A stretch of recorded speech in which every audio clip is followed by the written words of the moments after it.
driven off the road. People tried to do things. They looked around and they saw a lot more. Terror is terror. He was stabbed. Yes. Here in New York. Stabbed here in New York and all. So violence and terrorism was not an abstract. For anyone to suggest that there is some current design on terror that would overwhelm Dr. King and not have him philosophically ready to encounter a debate on it is somehow somewhat specious. I don't think the issue is just being a pacifist. That's not what Dr. King called on everyone to be. He called on everyone to put justice at the center, and he said that violence does not create justice. King's friend and fellow activist Tony Bennett was one of the first non-African Americans to be on the front lines of the civil rights movement. He had seen the horrors of combat up close as a soldier during World War II. I don't think there's never been a good war. There's never been one. It's the height of ignorance. I mean, it's legalized murder. You're killing somebody. Well, I wonder what city I mean, your mother teaches you to believe in God. And then at 17, they say, now we're going to show you how to kill. Now, you know, it's too schizophrenic. It doesn't make sense. We should believe in God, believe in being a human being, and giving to the earth instead of taking from it. The fallout from beyond Vietnam continued to plague Dr. King in the last year of his life. He had to check the strength of his faith. Because we would often go to churches and they would not be full. Ministers would not show up, would not open doors to their churches. The Democratic Party almost en masse turned against him. Blacks who worked for the White House turned against him. So it was a lonesome journey. But the more he became accustomed to it, he gained strength even in his solitary role because he felt that he was right and ultimately that the right would prevail. And that became his ultimate strength because he said, I'd rather live with my conscience than live with the crowd. And leaders at their best, he said, cannot follow opinion polls. They must mold opinion. When Dr. King was assassinated on that balcony in Memphis, nearly 3/4 of Americans disapproved of his stance against the Vietnam War. Many within the African-American community also criticized King. To young people like those in Newark, King at 38 was already a relic. They thought he'd gone soft. The Black Power movement was coming on. In the last year of his life, this question remains. Who was on Martin's side? We know when he was shot down, they had 72% disapproval ratings in the country, 55% disapproval rating in Black America. That what they saw was Martin Luther King Jr. bearing witness, being a servant, living his life, a committed life. That's what he wanted to leave behind, a committed life to justice, which pit him against the same Johnson administration who had courageously supported the Black freedom movement against white supremacist terror in the South, the civil rights movement against Jim Crow in the South. And so again, you see the connection of thought and action, theory, praxis, concept, and deed. A witness bearer as well as a truth teller. And of course, we got to keep in mind that this great truth teller was called the most notorious liar by the FBI. And the most dangerous man in America. That kind of love is dangerous. When you love poor people that much, working people that much, you're going to be dangerous to the powers that be. While King's faith never wavered in the last months of his life, those closest to him were well aware of his bouts of depression. Well, he was definitely getting lonelier. Remember, from the pinnacle of this great movement in Selma that brought people from all over the country down there to march, and journalists from all over the world to crusade for the Voting Rights Act. That had only been a couple of years before. The movement had splintered over whether he should go north. The movement had splintered over Black Power. Then he had to take on the war, and finally he had to take on the Poor People's Campaign. By the time he did that, He was very, very isolated and lonely, and the depression, the bouts of depression continued. I think they became stronger, and as they became stronger, I think he was driven more by conscience to make more of a witness. Jesse Jackson remembers a crucial meeting of family and friends. We got at the meeting early one Saturday morning, and he came in the meeting and said, I've had a migraine headache for about 3 days, and I thought about quitting. Maybe I've done as much as I could do in 13 years. We've come from the back of the bus, we have public accommodations, we have the right to vote. My Democratic friends, even some of my Morehouse classmates have turned against me. I felt real down. I felt depressed. Maybe I should quit, and everybody got real quiet. And then he said, but you know, just like down in Georgia, we can turn a minus into a plus. We got to go on to Memphis. He preached himself out of the depression. He went from, I should consider quitting, fast upon the death, but we have to go on to Memphis. And I took copious notes. It was much like Jesus let this cup pass from me. Maybe I've done the best I could do. You know, I've stilled the wind, I've walked the water, I've healed the sick, I've tried to do my Father's will, and I'm not understood even by my own family members. And then as he prayed, disciples slept, and then not my will but thine be done.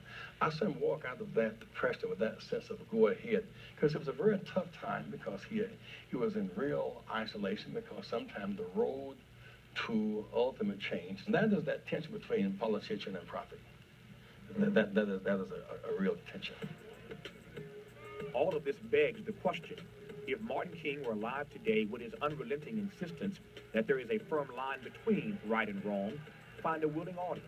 Or would his insistence on holding America's feet to a moral fire be seen as hubris? Now, I've wondered sometimes going to King holiday celebrations, whether King would be invited.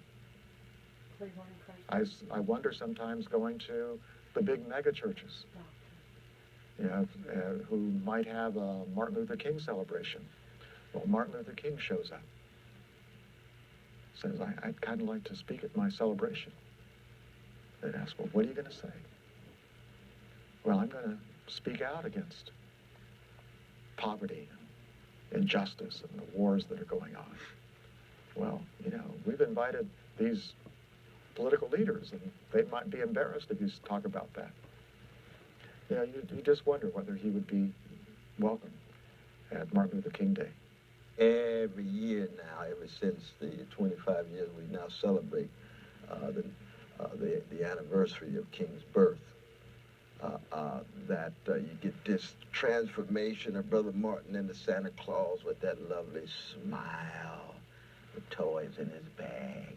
Everybody's smiling, glad to see him, as if he wasn't a freedom fighter who was unnerving and unsettling and unhousing elites, making them shake in their boots, and they haunting him down every day from December of 1955 to his death, April 4th, 1968. So he undergoes Santa Clausification. That's one of the ways in which you defang and domesticate people who are on fire for justice. What became clear to me as our conversations drew to a close was how profoundly influenced everyone who had come in contact with Dr. King was, whether or not they knew him personally, as so many we talked to did, or just came to know his life and words through the prism of history. So what I have always had to do was to concentrate on what ML would do, and what he would want, rather than showing my anger. Because, to tell you the truth, a lot of it is still in me. Mm-hmm. Listen, if he could take what he took, there's nothing that I can't take. Dr. King had a vision for the future. He held up something. He didn't simply scold us. He did, of course, and he should, and he was right to. But he also had visions for us. And he himself was that kind of vision. You heard Dr. King, you looked at him, you were inspired, and you thought, how extraordinary that it's possible for a human being to become a Martin Luther King. That's remarkable. If that's possible, then other things are possible. We need those visions. We need the inspiration. We decided to conclude our conversation about Beyond Vietnam where it began, with Dr. Vincent Harding, the primary architect of this important speech, and the connection he believes it had to Dr. King's death 1 year to the day later. I am convinced that that bullet had something to do with that speech. And over the years, that's been quite a struggle for me. In his grief, Vincent Harding turned to Reverend James Lawson, who was also struggling with his own sense of guilt. It was Lawson who'd asked Dr. King to come to Memphis to support the striking garbage workers.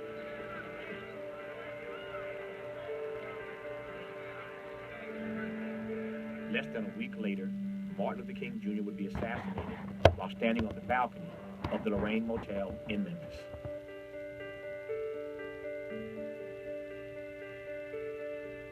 And still wrestling with my own difficulties.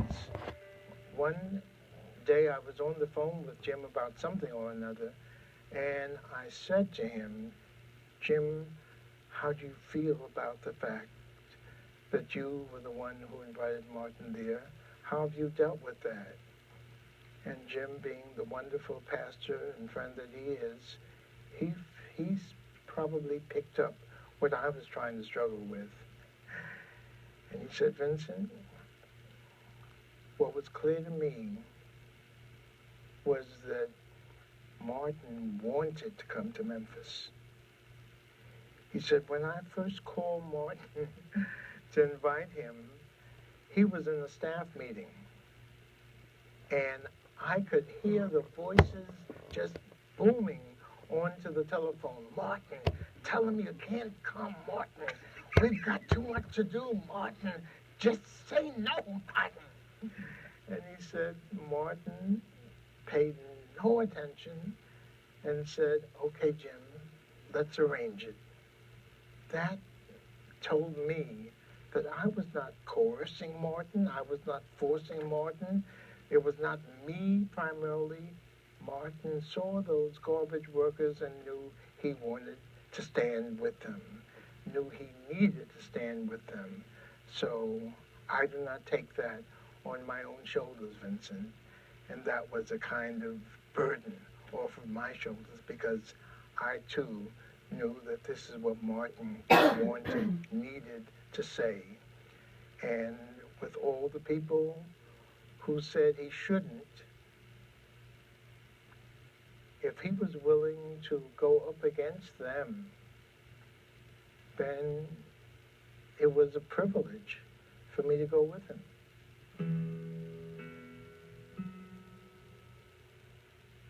Despite the negative repercussions that followed his Beyond Vietnam speech, Dr. King never retreated from his conviction that America had somehow lost her moral compass. In fact, Dr. King had resolved that come Sunday, April 7th, 1968, his sermon topic would be Why America May Go to Hell.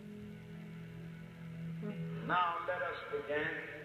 Now let us rededicate ourselves to the long and bitter but beautiful struggle for a new world. Shall we say the odds are too great? Shall we tell them the struggle is too hard? Will there be another message of longing, of hope, of solidarity with their yearnings, of commitment to their cause, whatever the cause?